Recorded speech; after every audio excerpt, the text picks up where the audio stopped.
शुरू हो जाता है जब हमारा डेटा की रिडंडेंसी जब हमारे टेबल में कम हो जाती है या खत्म होने की स्थिति में आ जाती है, तब उस कंडीशन में हम ये कहते हैं कि अब हमारे टेबल में, अब हमारे डेटाबेस में इंसर्शन, अपडेशन और डिलीशन से रिलेटेड एनोमलीज नहीं आएंगी। अब इस डेटा की रिडंडेंसी को रिमूव करने के लिए एक प्रोसेस, एक प्रक्रिया का इस्तेमाल किया जाता है डेटाबेस मैनेजमेंट सिस्टम में, जिसको हम कहते हैं नॉर्मलाइजेशन प्रोसेस।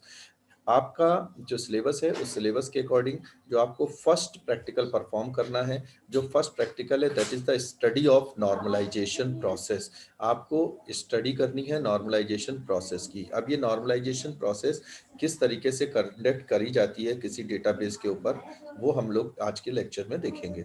तो जैसा कि आपको मैंने पहले भी बताया कि नॉर्मलाइजेशन एक प्रोसेस है जो कि डेटाबेस में से डेटा की रिडंडेंसी को अवॉइड करने के लिए टेबल को रीऑर्गेनाइज करता है।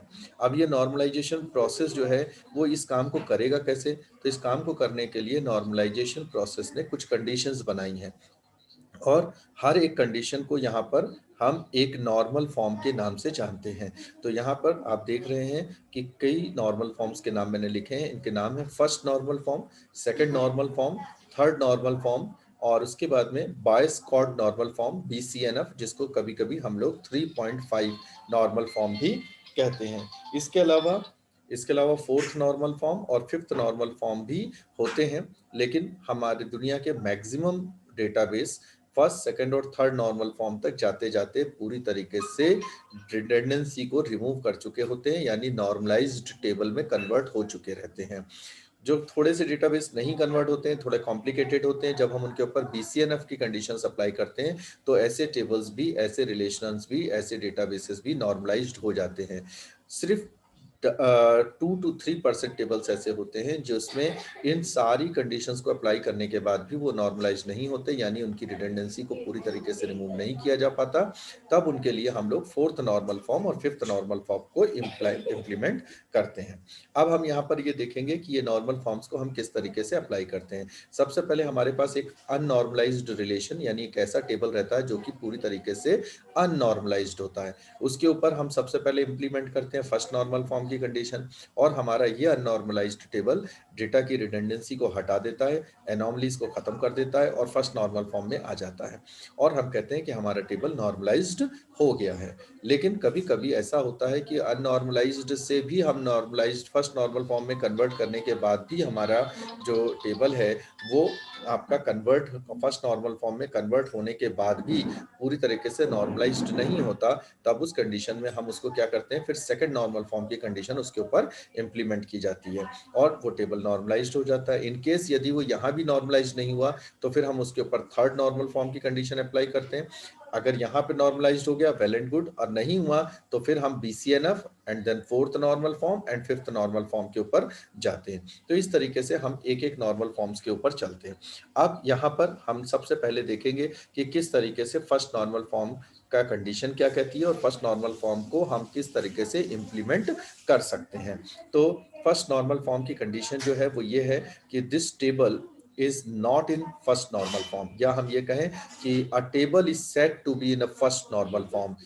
एक ऐसा टेबल जो कि फर्स्ट नॉर्मल फॉर्म का टेबल कहलाएगा, वो कब कहलाएगा, जब उसके the first normal table is said to be in a first normal form when each attributes of a table must have the atomic value।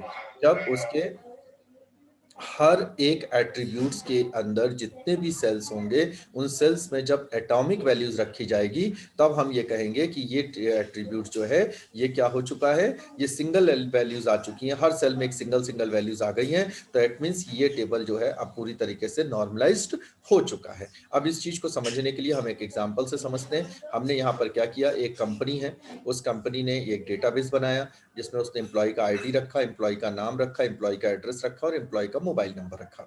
अब आप देखेंगे तो मोबाइल नंबर, तो कोई एम्प्लॉय ऐसा भी हो सकता है जिसके पास दो मोबाइल नंबर होंगे, तो एक ही सेल में हमने दो दो मोबाइल नंबर्स लिख दिए हैं, राम के और नितिन के मोबाइल नंबर्स। आप देखिए दो दो मोबाइल नंबर्स यहाँ पर स्टोर है, यानी अ सिंगल सेल में आपने मल्टीपल वैल्यूज को स्टोर कर दिया। और हमने कल आपको बताया था कि किसी भी सेल में आपको मल्टीपल वैल्यूज यदि मिलती है तो आप आंख बंद करके कह सकते हैं कि ये टेबल अननॉर्मलाइज्ड टेबल है, यानी ये टेबल अभी पूरी तरीके से नॉर्मलाइज्ड नहीं हुआ है।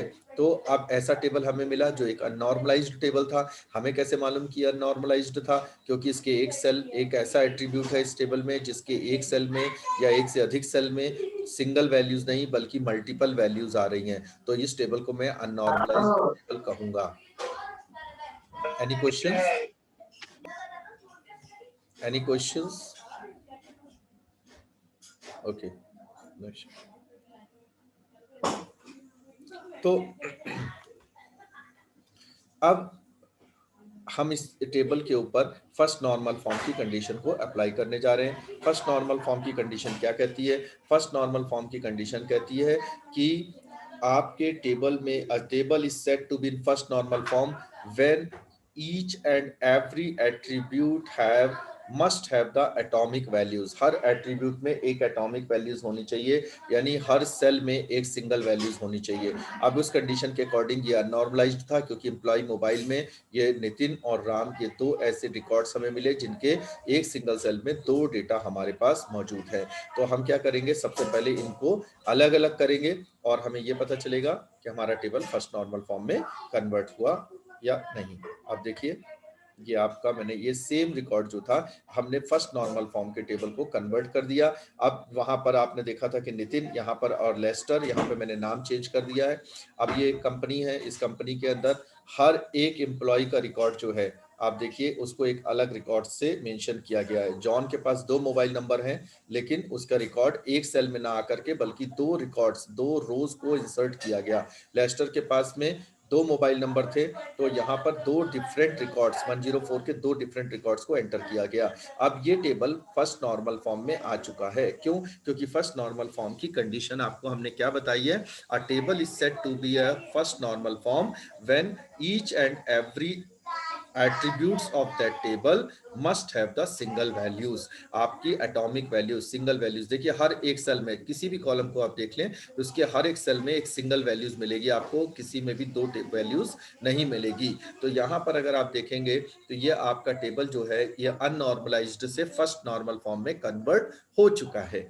ठीक है, लेकिन अगर मैं ध्यान से देखूं तो ये 102 और जॉन 2 बार रिपीट हो रहा है, ये 10 और लेस्टर 2 बार रिपीट हो रहा है, बेंगलोर 2 बार रिपीट हो रहा है, कानपुर 2 बार रिपीट हो रहा है। इसका मतलब अभी कहीं ना कहीं मेरे टेबल में रिडंडेंसी, डुप्लीकेसी बनी हुई है, यानी मेरा टेबल अभी पूरी तरीके से नॉर्मलाइज्ड नहीं हुआ। मैंने इस अननॉर्मलाइज्ड टेबल के ऊपर फर्स्ट नॉर्मल फॉर्म की कंडीशन को अप्लाई भी कर दिया, उसके बाद भी मेरा टेबल फर्स्ट नॉर्मल फॉर्म में आने के बाद भी रिडंडेंसी से, पूरी तरीके से डुप्लीकेसी से मुक्त नहीं हुआ है। अब हमें क्या करना चाहिए? अब हमें सेकंड नॉर्मल फॉर्म को इंप्लीमेंट करना चाहिए। लेकिन सेकंड नॉर्मल फॉर्म को समझने से पहले आपको एक टर्म्स को समझना पड़ेगा जिसका नाम है फंक्शनल डिपेंडेंसी। अब फंक्शनल डिपेंडेंसी क्या चीज है? फंक्शनल डिपेंडेंसी का मतलब होता है एक एट्रीब्यूट का डेटा दूसरे एट्रीब्यूट के ऊपर डिपेंडेंट है, और इसको उल्टा पढ़ा जाता है, b is functionally dependent on a. अगर मेरे पास एक टेबल है पी नाम का और उसमें ए और बी दो एट्रीब्यूट्स हैं, और ये जो इस तरीके से मैंने एरो लगा के लिखा, तो इसका मतलब है कि b is functionally dependent on a. हम इसको दूसरे तरीके से पढ़ना चाहें तो हम इसको कहेंगे कि a is determinant set of b. ठीक है, लेकिन जनरली आम टर्म्स में, नॉर्मल वैल्यूज, नॉर्मल टर्म्स में हम इसको इस तरह से पढ़ते हैं कि b is functionally dependent on a. मतलब क्या हुआ कि बी का हर एक डेटा जो है वो किसके ऊपर डिपेंडेंट है? ए के ऊपर डिपेंडेंट है। जैसे फॉर एग्जांपल यहाँ पर देखिए दो टेबल्स मैंने एक टेबल बनाया है जिसमें दो कॉलम्स है, डिपार्टमेंट आईडी और डिपार्टमेंट का नाम। तो डिपार्टमेंट का नाम जो है वो डिपार्टमेंट के आईडी के ऊपर डिपेंडेंट है। अगर डिपार्टमेंट की आईडी आप पहले डालोगे तो आपको डिपार्टमेंट का नाम डालना ही पड़ेगा। आप ऐसा नहीं कर सकते कि ये डाल दिया और ये नहीं इंसर्ट किया आपने। तो कहीं ना कहीं ये दोनों एट्रीब्यूट्स एक दूसरे के ऊपर डिपेंडेंट हैं। अब किस तरह की डिपेंडेंसी मेंटेन हो रही है? Department name is functionally dependent on department ID. ठीक है, तो इस तरीके से हमने लिखा department ID is functionally determinant set of department name, या हम इसको उल्टा भी पढ़ सकते हैं कि department name is functionally dependent on department ID. यानी जब भी कोई आईडी यहां पर आएगा तो उससे रिलेटेड डिपार्टमेंट का एक नाम आना कंपलसरी होगा, यानी कि डिपार्टमेंट नेम का हर एक डेटा डिपार्टमेंट आईडी के किसी ना किसी डेटा के ऊपर डिपेंडेंट है। तो हम क्या करते हैं, अब जैसे ये फंक्शनल डिपेंडेंसी है, तो ये फंक्शनल डिपेंडेंसी कई तरीके की हो सकती है वैसे तो, tribal functional dependency, non tribal functional dependency, completely non tribal functional dependency, but आपको इतना डीप में जाने की आवश्यकता नहीं पड़ेगी। ठीक है, तो अभी हम बात कर रहे हैं सेकंड नॉर्मल फॉर्म की। अब सेकंड नॉर्मल फॉर्म क्या कहता है, a table is said to be in second normal form. जो कोई भी टेबल सेकंड नॉर्मल फॉर्म में तब कहलाएगा if both the following condition holds, जबकि ये नीचे लिखी दोनों कंडीशन को वो टेबल जो है वो क्या करेगा, फॉलोइंग कंडीशंस को सेटिस्फाई करेगा, तभी वो टेबल सेकंड नॉर्मल फॉर्म का टेबल होगा, अदरवाइज वो सेकंड नॉर्मल फॉर्म का टेबल नहीं होगा। अब ये दो कंडीशंस क्या है, पहली है table is in first normal form, यानी आपका टेबल पहले किस फॉर्म में होना चाहिए, फर्स्ट नॉर्मल फॉर्म पे, यानी कि अननॉर्मलाइज्ड टेबल पर आप डायरेक्ट जो है वो सेकंड नॉर्मल फॉर्म को नहीं अप्लाई कर सकते। आपके पास एक अननॉर्मलाइज्ड टेबल है, आपको पहले उस पर फर्स्ट नॉर्मल फॉर्म में कन्वर्ट करना पड़ेगा, आफ्टर दैट फिर आप सेकंड नॉर्मल फॉर्म में उसको कन्वर्ट करेंगे, ना कि आप डायरेक्ट सेकंड नॉर्मल फॉर्म पे उसको इंप्लीमेंट कर देंगे। तो कुल मिला के कहने का मतलब कि सेकंड नॉर्मल फॉर्म की ये पहली कंडीशन होगी कि आपका टेबल फर्स्ट नॉर्मल फॉर्म में हो। अब दूसरा क्या है, नो नॉन प्राइम एट्रीब्यूट। अब यहां पर एक शब्द आया प्राइम एट्रीब्यूट। प्राइम एट्रीब्यूट का मतलब क्या, प्राइम एट्रीब्यूट का मतलब एक ऐसा टेबल में एक ऐसा कॉलम जिसका हर रिकॉर्ड यूनिकली आइडेंटिफाई हो। यूनिकली आइडेंटिफाई का मतलब अद्वितीय पहचान रखता हो, यानी एक ऐसा कॉलम जो कभी भी अपने अंदर डुप्लीकेट डेटा को रखने की परमिशन ना देता हो। जैसे स्टूडेंट डेटाबेस की अगर मैं बात करूं तो उसमें आपका रोल नंबर जो है वो क्या है, एक प्राइमरी एट्रीब्यूट है, प्राइमरी कॉलम है, प्राइमरी की है। इसी तरीके से बैंक की अगर हम एग्जांपल लें तो बैंक में जो हमारा अकाउंट नंबर होगा वो हमारा क्या होगा, एक प्राइमरी की होगा, प्राइम एट्रीब्यूट होगा, है ना। इसी तरह इस टेबल में अगर मैं बात करूं तो डिपार्टमेंट आईडी जो है वो मेरा क्या होगा, प्राइमरी की होगा। तो अब ये क्या कह रहा है सेकंड नॉर्मल फॉर्म, कि नो नॉन प्राइम एट्रीब्यूट, यानी जो टेबल में प्राइमरी एट्रीब्यूट नहीं है वो सब के सब क्या होने चाहिए, डिपेंडेंट होने चाहिए, किसके ऊपर, या तो प्राइमरी की के ऊपर या कैंडिडेट की के ऊपर। अब यहां पर फिर एक शब्द आ गया, कैंडिडेट क्या की, क्या चीज होती है। तो बेटा आप लोग इसको इस तरीके से समझिए कि जब भी कभी हम डेटाबेस बनाते हैं तो उस डेटाबेस में हम बहुत सारे कॉलम्स को ऐड करते हैं, हमें जानकारी रखनी है स्टूडेंट की। हमने कहा स्टूडेंट का रोल नंबर भी होना चाहिए, स्टूडेंट का नाम भी रखना है, स्टूडेंट के पापा का भी नाम होना चाहिए, उसका मोबाइल नंबर भी होना चाहिए, उसका एड्रेस भी होना चाहिए, उसका परसेंटेज भी होना चाहिए, बहुत सारी जानकारी हम रखते हैं स्टूडेंट की। तो अब इस टेबल में हम प्राइमरी एट्रीब्यूट यानी प्राइमरी की किसको बनाएं, है ना। तो उसमें आपने कहा कि सर मोबाइल नंबर को भी प्राइमरी की बना सकते हैं और रोल नंबर को भी प्राइमरी की बना सकते हैं, बिल्कुल सही बात कही आपने। लेकिन जब तक हम प्राइमरी की नहीं बना देते तब तक आपका रोल नंबर और आपका मोबाइल नंबर कहलाएगा कैंडिडेट की, क्योंकि अभी इलेक्शन हुआ नहीं है ना प्राइमरी की का, तो अभी क्या कहलाएगा, कैंडिडेट की कहलाएगा। और जब आप इस कैंडिडेट की में से किसी एक को सिलेक्ट कर लेंगे, तो जैसे मैंने कहा कि इस कॉलेज का डेटाबेस है तो भाई यहाँ तो रोल नंबर को ही प्राइमरी बनाया जाएगा, तो अब आपका रोल नंबर प्राइमरी की बन गया और जो मोबाइल नंबर था वो ऑल्टरनेट की बन गया। ऑल्टरनेट का मतलब जब भी कभी रोल नंबर वाले कॉलम से हमें सही जानकारी नहीं मिलेगी तो हम आपके मोबाइल नंबर वाली कॉलम से सही जानकारी निकाल लेंगे। लेकिन अगर मान लीजिए कोई टेलीकॉम कंपनी है तो वो आपके रोल नंबर को नहीं रखेगी, वो किसको रखेगी, वो मोबाइल नंबर को प्राइमरी की मानेगी। तो प्राइमरी की किसको बनाना है, ये डेटाबेस बनाने वाला, डेटाबेस डिजाइन करने वाले लोग बताते हैं। तो दैट मीन्स कहने का मतलब ये कि यदि कोई भी सेकंड नॉर्मल फॉर्म का टेबल होगा तो उसके जितने भी नॉन प्राइम एट्रीब्यूट्स यानी प्राइमरी की को छोड़ के बाकी जितने भी एट्रीब्यूट्स हैं वो सब के सब क्या होने चाहिए, प्रॉपर सबसेट होने चाहिए, यानी फंक्शनली डिपेंडेंट होने चाहिए, किसके ऊपर, कैंडिडेट की के ऊपर, यानी प्राइमरी की के ऊपर या प्राइमरी और अल्टरनेट की के ऊपर, दोनों। अब एक चीज देखिए, कभी कभी क्या होगा, जहां तक मेरी बात समझ में आ रही है आप लोगों को,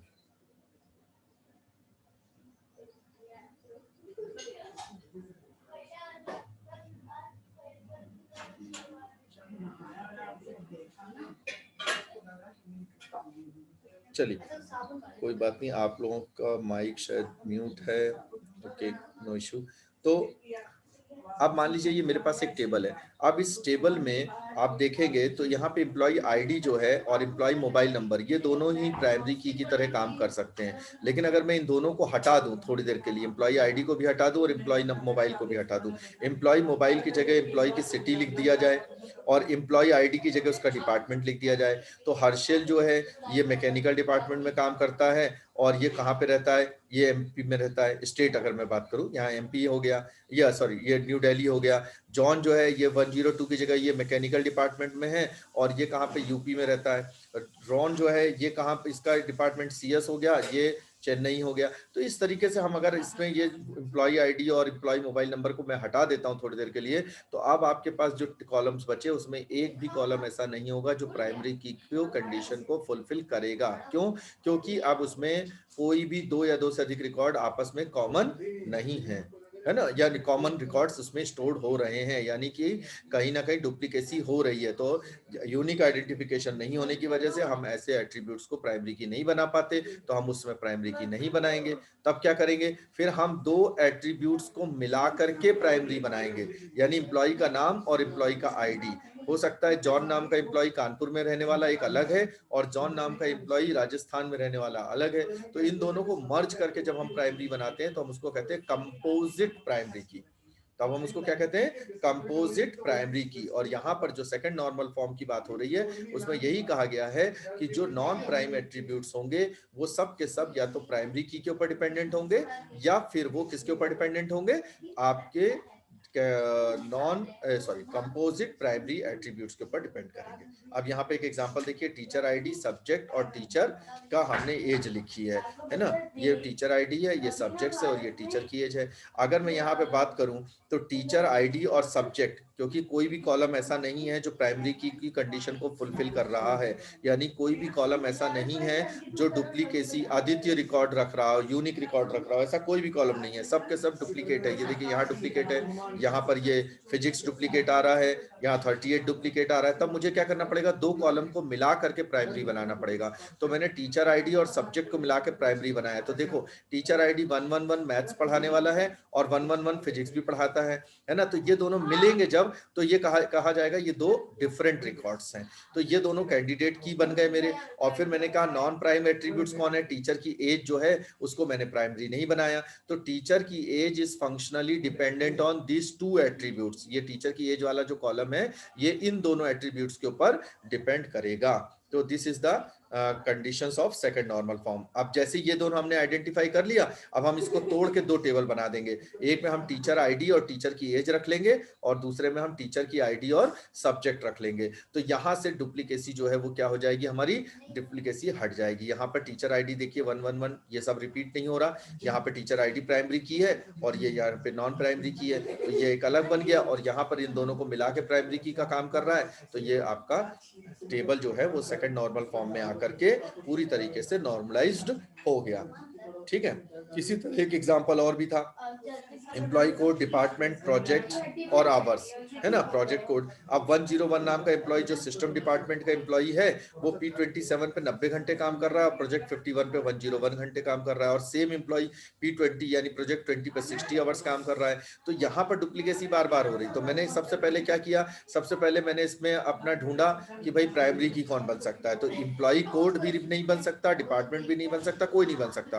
तो हमने इन दोनों को मिला के प्राइमरी की बनाया, ई कोड और प्रोजेक्ट कोड, इन दोनों को मिला के मैंने क्या बना दिया, प्राइमरी की। और फिर मैंने इसको जो है क्या कहते हैं, ये मैंने उसके बाद में फंक्शनल डिपेंडेंसी निकाली। और फंक्शनल डिपेंडेंसी किसकी, प्रोजेक्ट कोड की और किससे है, एक एम्प्लॉय कोड से, कि भाई ये प्रोजेक्ट किसको मिला हुआ है, इस एम्प्लॉय को मिला हुआ है। इसी तरीके से ई कोड जो है फंक्शनली डिटरमाइन किस पे, डिपार्टमेंट की, भाई ये एम्प्लॉय जो है वो किस डिपार्टमेंट का है। तो ये हमने निकाला और फिर उसके बाद इस टेबल को दो टुकड़े में तोड़ दिया, एक में एम्प्लॉय कोड और डिपार्टमेंट रख लिया, एक में एम्प्लॉय कोड, प्रोजेक्ट कोड और आवर्स रख दिया। तो इस तरीके से मेरा एक टेबल टूट के दो बन गया और ये मेरा टेबल पूरी तरीके से यहाँ पे नॉर्मलाइज्ड हो गया। इसी तरीके से हम आगे भी third normal form, fourth normal form को अप्लाई करते हैं। ये हमारा हमारा लास्ट है आपका first normal form, second normal form और थर्ड नॉर्मल फॉर्म तक आपको अपने फाइल्स में लिखना पड़ेगा।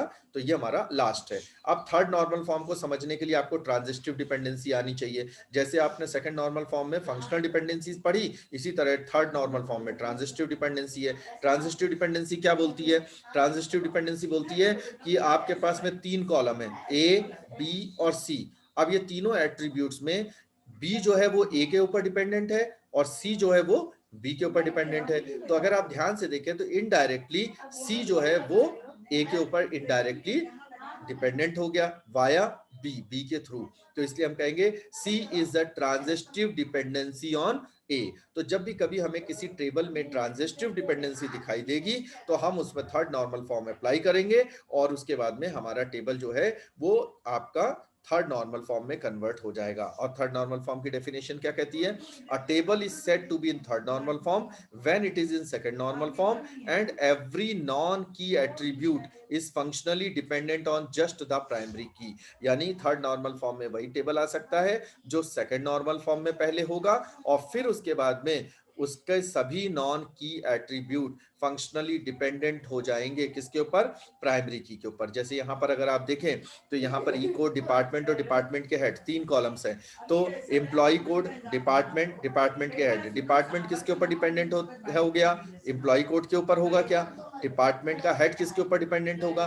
भाई डिपार्टमेंट किसका हेड कब होगा? जब डिपार्टमेंट होगा तभी तो डिपार्टमेंट का हेड होगा। यानी department head is dependent on department. और जब डिपार्टमेंट होगा तो उसमें एम्प्लॉय आएगा, तो department is dependent on employees.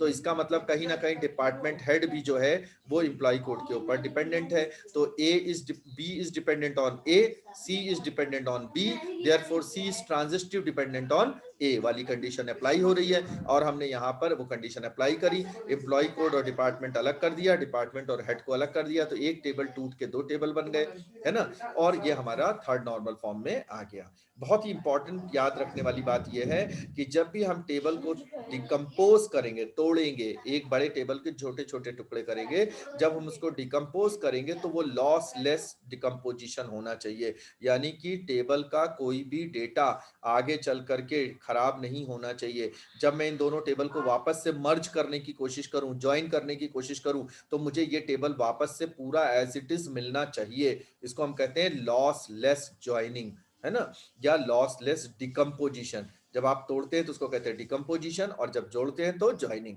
ठीक है।